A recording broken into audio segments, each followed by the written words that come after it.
My name is MattNelson. I am a first year's master's student here at UNL.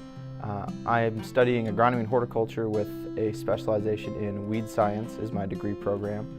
And I started here in June, and at the end of May I'll be moving back to North Platte.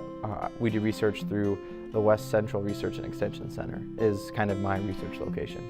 Our lab studies herbicide applications, and being weed science, most people assume it's studying how herbicides affect weeds and how to control weeds, but we actually study the process of getting herbicides to the target, which is a complex science that involves a lot of physics and fluid dynamics and properties like that. But the main thing that I do in my research is I'm looking at a specific herbicide and looking at the consequences of what happens when you lose herbicide during your application in the form of drift. So herbicide drift is simply just your herbicide kind of leaving during or after your application. So moving off target due to wind or due to your spray droplets being too small. There's about a dozen different parameters that kind of affect herbicide drift. But my research is done both in a wind tunnel, which we have in North Platte, and then using a field sprayer out in the field, actually applying this herbicide into soybeans and then seeing how far off target it moves. And then I'm trying to figure out why it moves off target, looking at droplet size specifically, which plays a big role in how far herbicide drifts off target.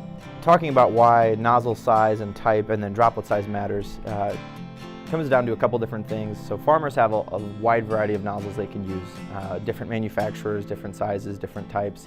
And the type of nozzle and the size, we call it the orifice size, but basically the hole that the herbicide comes out of can determine the actual droplet size. And the droplet size is important because there are thresholds where a droplet smaller than size X will be prone to move off target. So in our research, it's normally a droplet around 200 microns, which practically, or I guess for a practical term, is about the diameter of a human hair, somewhere in that droplet size, so very small.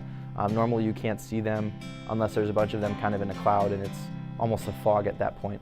So in herbicide application, we're hoping to avoid droplets that are that small. And the way I describe it to people is whenever you see somebody out spraying, if you can see a kind of a cloud hanging behind the sprayer as he's going through the field, those droplets are hanging up in the air because they're small droplets and it takes longer for them to reach the surface of the plants you're spraying. So the longer they sit in the air, the more wind can come up and blow those particles off target. So herbicide drift normally has impacts to sensitive vegetation, whether it's your neighbor's crops or somebody's vegetable fields or even your grandma's garden, something like that. And this new herbicide that my research is on is a 2,4-D herbicide called Enlist Duo. And 2,4-D is an old herbicide, but it's famous for drifting off target, and then once it does, it damages crops very, extremely, I guess you could say, even at very small amounts of herbicide like you would see from herbicide drift, whether it's tomatoes or your neighbor's soybeans or anything from grapes to basically any fruit crop. This herbicide will damage it. So understanding the drift of it is important, as this product's supposed to hit the market this summer, if not this summer, within the next year.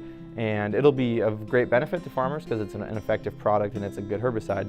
I would say the favorite part of my research has been learning more about sprayer technology, especially using a wind tunnel, something that I had never really imagined before, especially to be used for agriculture research.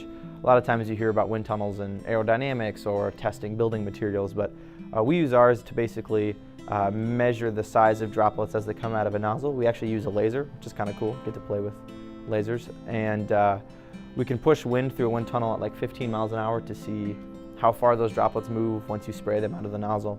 And for me, that's just been interesting because it was something I knew nothing about. Growing up on a farm and studying agronomy, I knew plenty about weeds and I knew some about herbicides, but I didn't really understand how complicated the process of spraying is, between what you spray and what nozzle you use and what pressure you use, even what speed you drive the sprayer at has an impact on your herbicide application. So for me, I knew very little about that, and it's been really cool to learn tons about it, and I still have a lot more left to go, I guess.